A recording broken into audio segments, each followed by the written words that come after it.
Depuis plusieurs années, la ville de Nantes s'est engagée dans un plan pluriannuel de restauration de la statuaire. Un programme qui se poursuit avec notamment la restauration du monument aux morts de 1870, situé au bout du cours Saint-Pierre. Ce sont effectivement un groupe sculptural avec une statue sommitale qui a été réalisée par un sculpteur qui s'appelle Barrault. Donc effectivement une sculpture qui n'est pas très représentative de la défaite française de 1870.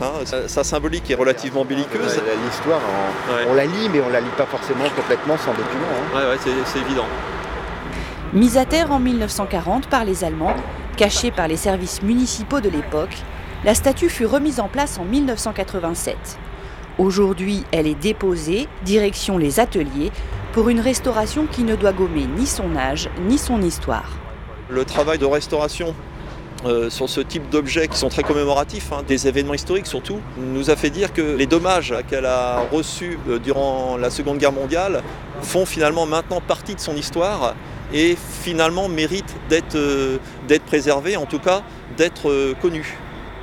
On a un traitement de nettoyage, de protection, puis éventuellement de retouche. Donc elle va avoir un aspect lisible, visible, homogène, mais qui va à la fois respecter cet aspect bronze d'extérieur. On ne fait pas une modification, elle n'aura pas un air neuf.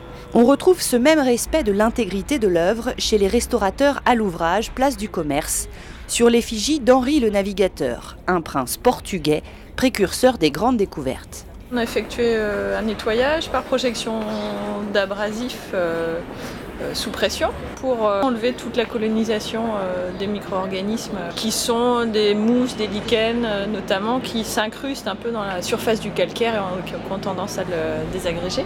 Après nettoyage et notamment micro-sablage, la structure interne de la statue a été vérifiée afin qu'elle ne présente aucun danger pour le public. Vient ensuite le travail de patine. Mais la difficulté, elle est dans le fait de trouver la teinte. Donc en général, on effectue des essais avec du mélange de chaux et de poudre de pierre pour se rapprocher au plus possible de l'aspect du calcaire coquillé. Ces restaurations permettent également parfois de découvrir les véritables modes de mise en œuvre des statues, comme celle d'Ange Guépin, place de l'Or. Lors de cette restauration, nous avons pu donc mettre en avant qu'il ne s'agit pas d'une sculpture en tant que telle, mais d'un moulage en fait. C'est-à-dire que le nettoyage a permis de retrouver des coutures qui témoignent d'une sculpture en ciment blanc chargée de poudre de pierre et de sable.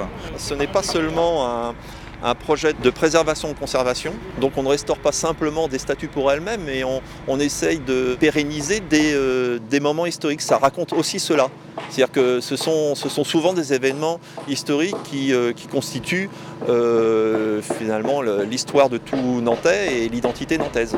Avec un budget de 141 000 € par an, financé avec l'aide de la Fondation du patrimoine, la ville de Nantes a déjà restauré plus d'une dizaine d'œuvres dans le centre, mais également au cimetière de Miséricorde. En 2013, la statue en bronze du général Mélinette sera également restaurée. En 2014, ce sont les monuments de la colonne de 1830 dans le cimetière de Miséricorde, mais aussi les statues du colonel Villebois-Mareuil et celle de la danse du sculpteur Correia, qui clôtureront le plan pluriannuel.